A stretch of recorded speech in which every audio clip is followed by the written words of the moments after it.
long, hard look at how this has always worked, and it's working again. You've got to step up if you really want what you want. If all you want to do is buy a cheap piece of real estate at what you think is a great value, we can find that for you. It's out there. It's out there, yeah. But it may not be, it's definitely not going to be your dream home anymore. It's not your cup of tea. It won't be. It may not be. There's a lot of work to be done, a lot of problems in these places that we're foreclosed on. So there's a lot of difficulties. But again, the values are there, and you're right. A recession, terrible thing to waste. Get out there now. Let's find it for you. There is talk that there are still more foreclosures, more short sales on the horizon. My theory is that, there's only so much resources that these lien holders that hold these properties and take these properties back, unfortunately, from folks that can't afford them anymore. And when they put them back on the market, it takes a lot of money, it takes a lot of time, it takes a lot of effort. And, it's not a profit-making part of the business. They do need to sell these REOs, or real estate owned by the bank, and get them off their books. But I see that, we don't ever have more than just a few REOs on the market at any given time. And that actually helps our market. I agree with you, and I think that the other hopeful thing that the banks will figure out is there are people that currently own a home, and they're in it way too far. Let's say in the high end, they've got $1.5 million mortgage, and it's now worth $900,000.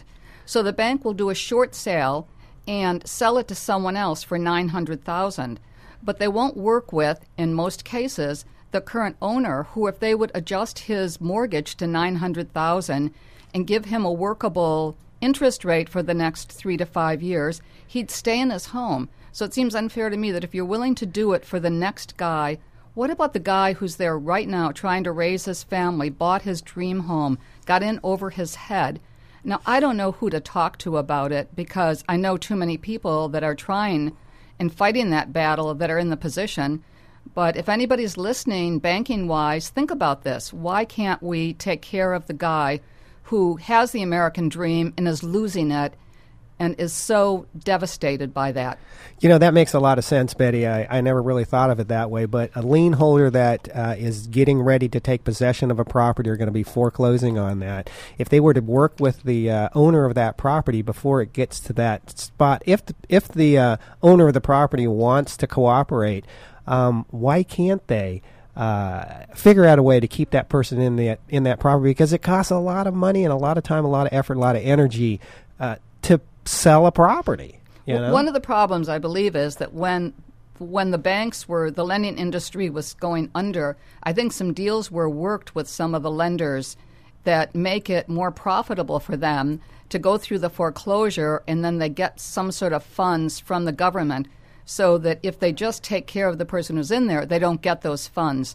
So I think that, and that's not every lender, but it is, the stories run rampant, and I can't say that I know all the answers, but it is something that I wish there was a way to take care of the person who's in their home right now. Yeah, I think when it looked really bleak for the banks, we needed to make sure that they didn't fail. The government stepped in. They put some programs together that kept the economy afloat, kept the big banks in business.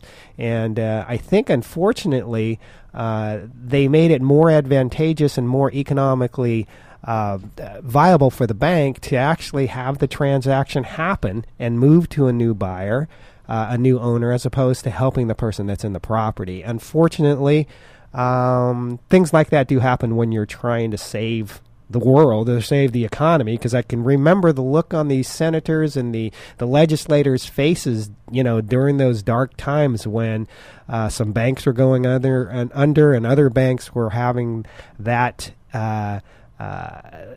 feeling that they were going to be going under very soon if the U.S. government didn't step in, and so they had to take some drastic steps very quickly, and maybe they didn't think about that one part of it. Possibly that's really possibly true. One thing that we've neglected to say so far is this is Sakamoto Properties. I'm Betty Sakamoto. You can reach us anytime, 669-0070. That's 808-669-0070. Check out our website at any time, sakamotoproperties.com. And Casey Fukuda's here with me. And Casey cell phone? Fukuda, 264-5362. Give me a call if you have any questions about real estate, and let me see if I can help you. And your website? Is it a Meyer Computer website? Unfortunately, it is not, but maybe it will be one of these days shortly. I do need to do some work on it. EnchantedMauiHomes.com. Yeah, I think it's collecting cobwebs, so I probably need to do a little updating on it soon. Well, we had Meyer Computer redo ours a while ago, and they're trying to get us into the current century, but we're still kicking in, fighting a bit just because time seems to be the enemy. But take a look at our website. I think it's really great. You can get anywhere on it. You know, the luxury properties, the low-end properties. You can get in through the Board of Realtors, check any location, and it's pretty easy to get around. So take a look. If you see anything you want to talk about, you can email us through there or call us, again, 669-0070. And if you want to get a good laugh, you might even go over to the videos and take a look at Betty and I on our radio show. There you go. We're televised on our radio show. Well, the other thing we always try to do are what we call quick picks, you know, coming up with properties that we think are great values today and things that you might want to be thinking about. You got a couple, Casey? Yeah, you know what? This is a property Betty and I have been talking about over the last few months. It's a great complex called the Maui Eldorado over in West Maui and Kaanapali. Really a staple for vacation rental properties in West Maui. Unit C102 is listed at $349,000. It's a one-bedroom, one-bath. It's got a nice, great garden view right outside the barbecue area with a pool right just a few steps out to the back lanai. It's in great condition. It's been recently remodeled in the last few years. It's a great property. Maui Eldorado. I can't say enough about the cabanas down on the beach, just the feel of the property. You know, the most people that buy in there actually have stayed there before at least once or twice or many times, and it's just a hidden jewel over in the Kaanapali area. It is amazing. The purchase price, the cabana alone is worth the purchase price of that unit.